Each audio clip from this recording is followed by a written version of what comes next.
जब हम किसी के लिए कोई टिप्पणी करते हैं, तो वो टिप्पणी कहीं न कहीं हमारे सूक्ष्म अहंकार को पोषित कर रही है। हमारे अहंकार को पता है कि मैं श्रेष्ठ हूं और सामने वाला गलत है, तभी हम किसी की बुराई कर सकते हैं। जिस व्यक्ति से आप प्रेम करते हैं उस व्यक्ति में 100 दोष होंगे, वो आपको नजर आते हैं ना? क्यों? अहंकार की न्यूनता है, प्रेम की प्रधानता है। जब हम किसी के बारे में बात करते हैं, हम ये कहते हैं कि फलाना आदमी अच्छा नहीं है, या उसने मेरे साथ बहुत गलत कर लिया, बहुत गलत कर दिया। जब हम ये कहते हैं तो हमारे कौन से भाव की प्रधानता होती है उसमें? जब हम किसी की निंदा करते हैं या जब हम किसी को अपने से मतलब ये कहते हैं कि इस आदमी में ये बुराई है, तो जब हम किसी की बुराई को दिखाते हैं, किसी की भी, तो हमारे में कौन सा भाव प्रबल होता है? हम दूसरों की निंदा कब करते हैं? जब हम स्वयं को श्रेष्ठ मानते हैं। बहुत सूक्ष्म बात है, पर कोई व्यक्ति किसी की बुराई तभी करता है जब उसके चित्त में सूक्ष्म अहंकार हो कि मैं श्रेष्ठ हूं। और अहंकार सबसे बुराई की जड़ है। गिराए बिना नहीं छोड़ता, धक्का खिलाए बिना नहीं छोड़ता, मार खिलाए बिना नहीं छोड़ता, परिस्थितियों में गुमराह किए बिना नहीं छोड़ता। सूक्ष्म अहंकार को पकड़ना भी सूक्ष्म स्वाध्याय चाहिए, अध्ययन चाहिए। कभी भी जब आप किसी एक व्यक्ति के प्रेम में होते हैं, एक व्यक्ति के, क्योंकि आप उस व्यक्ति की बात को बहुत अच्छे से समझ जाओगे, इसीलिए हम एक व्यक्ति का उदाहरण देते हैं। जब आप किसी व्यक्ति के प्रेम में होते हैं तो आपको दुनिया की आसपास की बुराई नजर आती है, हाँ या ना? ना। जिस व्यक्ति से आप प्रेम करते हैं उस व्यक्ति में 100 दोष होंगे, वो आपको नजर आते हैं ना? क्यों?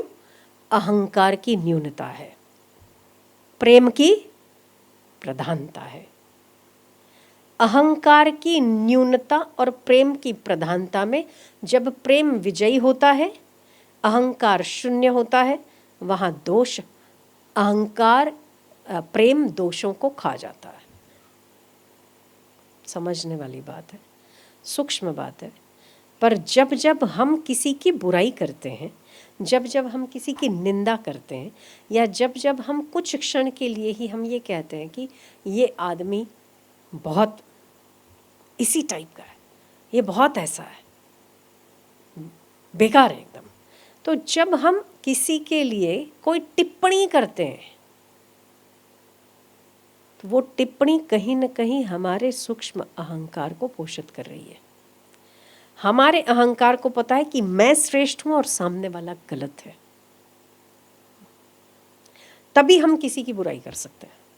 ठीक है ना? जब मेरा चित्त ये सोचता है कि मैं श्रेष्ठ हूं, तभी मुझे किसी की बुराई दिखने लगेगी।